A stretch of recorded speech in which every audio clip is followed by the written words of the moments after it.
October 2012, we decided our civic life project would focus on the Second Amendment to the Constitution, the right of every citizen to bear arms. At first, our intent was to question whether gun laws should be the same everywhere, in large cities and small rural villages like Kent where we live. We had an armed robbery in one of our banks only a year before. It was unthinkable. But then, 2 months later, the tragedy in Newtown changed everything. Putting it bluntly, it was heartbreaking, heart-wrenching, horrific, and something no one should ever have to encounter or see. Was any place safe from gun violence? Is it possible that a law written over 220 years ago is now outdated? How would we, the next generation, come to terms with this issue? I feel like guns are necessary. I love having a gun. I don't know. It's kind of confusing because you can think about how easy it is for someone to just come up here and do whatever they did because we're such an open canvas and stuff. I feel like guns aren't really a problem in our society. You have just as much death due to motor vehicles as you do guns. I have a big fear of guns and stuff, so I think it's kind of wrong just to have them. I'm okay with hunting and all that stuff. But it soon became clear how diverse and even polarized opinions are at all levels of society. I ask you, please be strong. We're going to be willing to fight with you to make The interpretation of the Second Amendment needs to be modified, and that has to start with the United States Supreme Court. Right now, their latest decision, and the Supreme Court Justice Scalia said that you have a right to bear arms, but you can have and should have legal restrictions. My feeling is that the Second Amendment is an excellent amendment. It should stand as it is on its own merits. I believe that the first 10 amendments are our Bill of Rights toward our Constitution, and it should not be changed. I think there's more education type of programs we can do for people who want to get involved in shooting for recreational, for competition, for hunting, and for personal protection. But I feel that we should keep the Second Amendment as is. My belief is that the Founding Fathers, who did a fantastic job in creating the Constitution, did not have in mind what the Second Amendment has become. I don't, for example, think that Thomas Jefferson would be particularly excited to see the battle over the Second Amendment going on now, led by the NRA. And so yes, I can't propose a change, but I do think it needs to be either changed, modified in some way, or, big battle, but possibly even done away with. I don't think, like I said, I really just don't think that an additional restraints on the gun controls or the laws that we already have in place is going to affect the thinking process of someone who is about to commit a crime.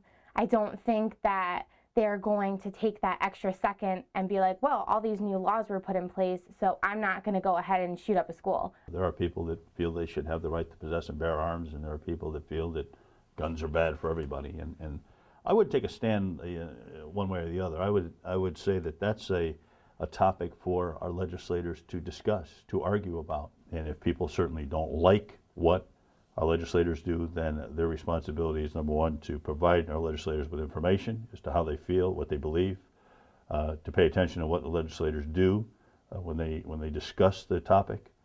And then if they don't like what the legislator does, their option then is to vote them out of office and do everything they can to put someone in there that represents their view. With every passing week, the struggle over the right to bear arms grew. In communities large and small, voices rose. Voices that were once silent now demanded to be heard, to be counted. We were witnessing the birth of a war of opposing views so strong as to almost be violent.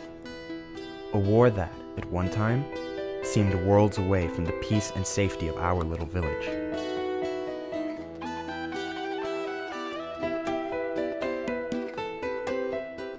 No longer could we turn away and not be counted.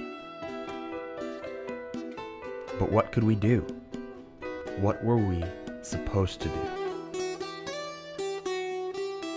Sadly, it's a different world today than it was when I grew up in a small town in Washington, Connecticut in the 50s and 60s. It's a vastly different world, and it's a difficult world to grow up in. I'm concerned for people like yourselves. What young people need to do is think about their own personal behavior, starting from an early age. Bullying in schools. Think about that. If you think of some of the alleged shooters that we've had, and shooters that have committed suicide, they had histories of maybe being Columbine. They were supposedly victims of school bullying, and they were acting out against classmates that they felt were treating them properly. So you need to think about your behavior and think about how you treat people and start from there. And I think that's very important for young people to think about. You know, read as much as you can, do projects like this, talk to people, talk to police officers. I'm glad you had Lieutenant Vance up here. Couldn't have a better person representing the state of Connecticut. What I think young people have to realize is that I don't think anybody really wants to trample on their rights. And I think a lot of young people will look at people that have knee-jerk reactions to tragedies and to incidents that occur. I think that you know, the Constitution is in place. We live in the United States of America. We have inalienable rights where we can bear arms, we can have free speech, and the list goes on and on. It's easy for many people to sit back and complain and moan and disagree, but do nothing about it. Those people aren't participants in our governmental process. And sometimes you wonder if they truly should be listened to. But be involved, be active, and be aware. And I think it just will only enhance the great country that we live in.